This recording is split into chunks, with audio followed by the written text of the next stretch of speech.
নমস্কার, পশ্চিম মেদিনীপুর থেকে পুতুলের হোম কিচেনে আপনাদের সকলকে জানাই স্বাগত।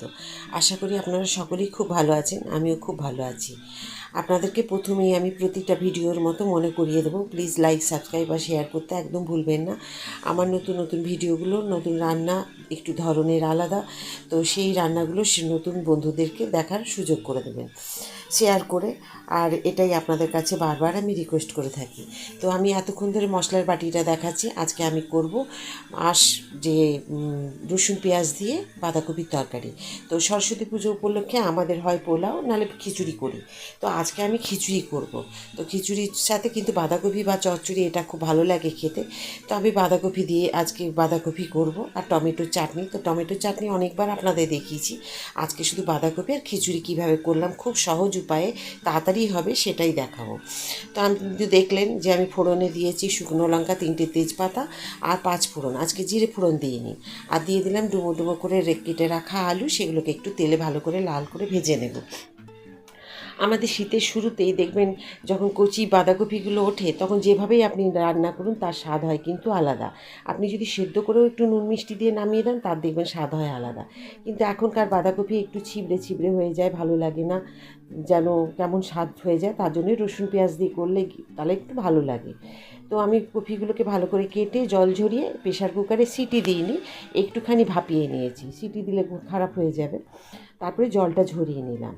যে মশলাগুলো বাটার তার সাথে দিয়ে দিয়েছি হলুদ, জিরে গুঁড়ো, ধনে গুঁড়ো, কাশ্মীরি লঙ্কার গুঁড়ো আর নিয়েছি পরিমাণ মতো চিনি। তো এইগুলো সমস্ত কিছু নিয়েছি। আর দেখেইছেন আমি রসুন পেঁয়াজ দিয়েছি। আর টমেটো আজকে আমি কেটে দিইনি, আজকে বেটে দিয়েছি এই কারণে যাতে বেশ কপিটা মাখো মাখো হয়, ছাড়া ছাড়া যেন না লাগে সেই কারণে। আপনারা চাইলে এভাবে কেটেও দিতে পারেন। এবার খুব ভালো করে মশলাটাকে আমি কষিয়ে নেব। কষিয়ে নেওয়ার সময়তেই আমাকে দিয়ে দিতে হবে পরিমাণ মতো নুন। নুন যতটুকু লাগবে সেইভাবে দেবেন। একবারে দিলে কিন্তু দেখবেন যেন নুন পড়া না হয়ে যায়, সে কারণে। এখন সেদ্ধ করা কপি, ভাপিয়ে রাখা কপিগুলোকে আমি একটু জল ঝরিয়ে নিয়েছি। জল ঝরিয়ে এখন এর সাথে মশলার সাথে দিয়ে দিলাম। তো মশলাটা যখন দেখবেন একটুখানি 2 মিনিট মতো ভাজা হয়েছে তখনই দিয়ে দেবেন কপিগুলো। পুরো একদম জল ছাড়া তেল ছাড়ার মতো সেই ভাজলে কিন্তু তেতো হয়ে যাবে মশলা। সেটা করবেন না, কারণ কফি দিয়েও আপনাকে আবার অনেকক্ষণ কষিয়ে নিতে হবে। তো ব্যাস, এবার যতটুকু কফি আছে সমস্ত কিছু দিয়ে ভালো করে কিন্তু এর সাথে নাড়াচাড়া করে বেশ ভালো করে মাখিয়ে নিতে হবে মশলাগুলোকে। তো কফি দেখবেন এখনকার কফি কিন্তু আপনি যদি কড়াইয়ে দিয়ে সেদ্ধ করেন না, কীরকম যেন তাকিয়ে থাকে কড়াইয়ের মধ্যে, যেন সব মিশে যায় না। কিন্তু কুকারে যদি আপনি একটুখানি এগুলোকে ভাপিয়ে নেন তাহলে কিন্তু বেশ সুন্দর হয় আর ভালো লাগে, এটা দেখতেও সুন্দর।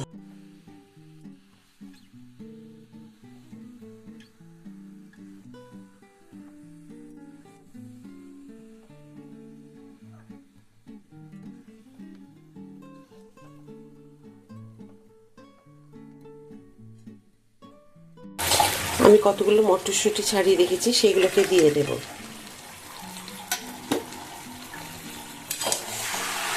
এখন এবারে এটা 10 মিনিটের জন্য 10 মিনিটের জন্য এটাকে আমি এখন ঢেকে দেবো।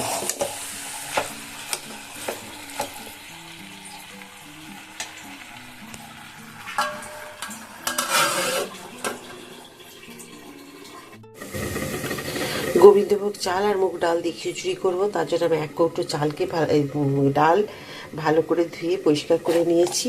আর দেখুন আমি তেল দিয়ে দিয়েছি এখানে। তো এখন এই ডালগুলোকে আমি ভেজে নেব। ডালগুলোকে এখন খুব সুন্দর করে আমি একটু ভেজে নেব যাতে পুড়ে না যায়, এটা খেয়াল রাখতে হবে। এখানে 1 কৌটোর থেকে একটু কম নিয়েছি গোবিন্দভোগ চাল, মটরশুঁটি, কাঁচা লঙ্কা, একটু আদা কুচিয়ে নিয়েছি। এগুলো সব আমি এখন দিয়ে দেবো এখানে।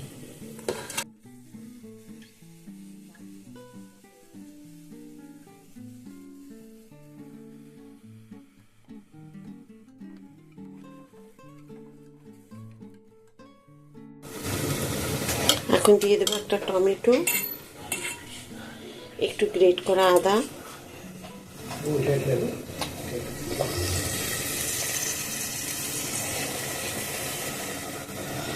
একটু জিরে গুঁড়ো,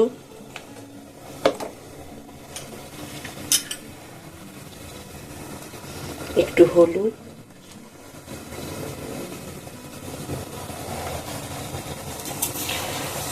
নুন পরিমাণ মতো,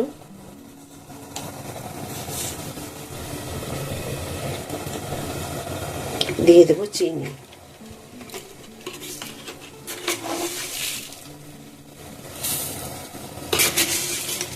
ব্যাস, এবারে আমি আরও 1 গ্লাস জল পরিমাণ মতো যতটুকু লাগবে সেই বুঝে দিয়ে তারপরে আমি গ্যাসের ঢাকা টাইট করে দেবো। আমি এখন দেখুন গ্যাসের ঢাকা টাইট করে দিয়েছি, স্টিমে রেখে দেবো, কেননা খুব গলে গেলে ভালো লাগবে না। ওদিকে বাঁধাকপি হচ্ছে। তো চলুন, দুটো রান্নাই আমার প্রায় হয়ে এসছে। তারপরে হয়ে গেলে আপনাদেরকে পুরো কমপ্লিট হলে আপনাদেরকে দেখাবো। দেখুন বাঁধাকপিটা আমার হয়ে গেছে। এখন দিয়ে দেবো একটু গরম মশলা, অল্প একটু দেবো শাহি গরম মশলা, তাতে খুব ভালো হবে খেতে। কারণ রসুন পেঁয়াজ দিয়ে করছি তো, নিরামিষ করলেও দেওয়া যায়, সেটার জন্য না, কিন্তু এতে করলে খুব ভালো লাগবে। আর দেখুন আমার খিচুড়ি প্রেশার কুকারে করে নামিয়ে রেখেছি। এখন এতে আমি ফুলকপি একটু গরম জলে দেখুন ধুয়ে নিচ্ছি, গরম জলে এগুলোকে ধুয়ে নিয়ে তারপর ভালো করে ভেজে মিশিয়ে দেবো।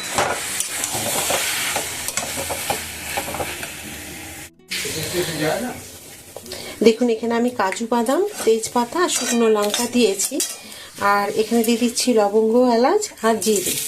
এগুলো দিয়ে এখন আমি ফুলকপিগুলোকে ভেজে নেব। দেখুন ফুলকপিগুলো দিয়ে দিয়েছি, এবার একটু ভেজে নেব। আপনারা এখানে কাজু বাদামের পরিবর্তে চিনে বাদামও দিতে পারেন। আমি অনেক সময় চিনে বাদাম দিই, আজকে একটু দিয়ে দিলাম কাজু বাদাম। আর কিশমিশটা আমার শেষ হয়ে গেছে, যার জন্য দিতে পারলাম না, কয়েকটা আছে দিয়ে দেবো পরে। তো কিশমিশ দেবেন, ওটাও ভালো লাগে। আমার কপিগুলো ভাজা হয়ে গেছে, খুব সুন্দর করে একটু নুন হলুদ দিয়ে ভেজে নিয়েছি। এখন দিয়ে দেবো খিচুড়ি আমি একটু একটু করে এর মধ্যে, কারণ এতে সব কিছু দেওয়া আছে। তবে আমি এর মধ্যে দিয়ে দেবো। আশা করি আজকের এই রান্নাগুলি আপনাদের সকলের খুব ভালো লেগেছে। আজকে আমি রান্না করেছি খিচুড়ি, বাঁধাকপির তরকারি, টমেটোর চাটনি আর পাঁপড় ভাজা। তো খিচুড়ির সাথে কিন্তু এই বাঁধাকপির তরকারি, টমেটোর চাটনি, পাঁপড় ভাজা তিনটেই কিন্তু খুব প্রিয়। এর সাথে না হলে, একটার সাথে আরেকটা না হলে কিন্তু এই খিচুড়িটা খেতে একটু ফিকে ফিকে লাগে। তো যাই হোক, আপনারা শেষ পর্যন্ত এই ভিডিওটা দেখার জন্য আপনাদেরকে সকলকে ধন্যবাদ। এইভাবে আপনারা আমার সাথে থাকবেন, পাশে থাকবেন। আর কোন রান্নাটা আপনাদের সব থেকে ভালো লেগেছে সেটা আমাকে জানাবেন। খিচুড়িতে খুব তাড়াতাড়ি করে নেওয়ার জন্য আমি কুকারে দেখালাম, যাতে সহজভাবে খুব তাড়াতাড়ি করা যায়। তো আরেকটি নতুন ভিডিওতে নতুন রান্না নিয়ে আপনাদের সকলের কাছে আমি চলে আসবো। সবাই খুব ভালো থাকুন, এই বলে ভিডিওটি শেষ করছি।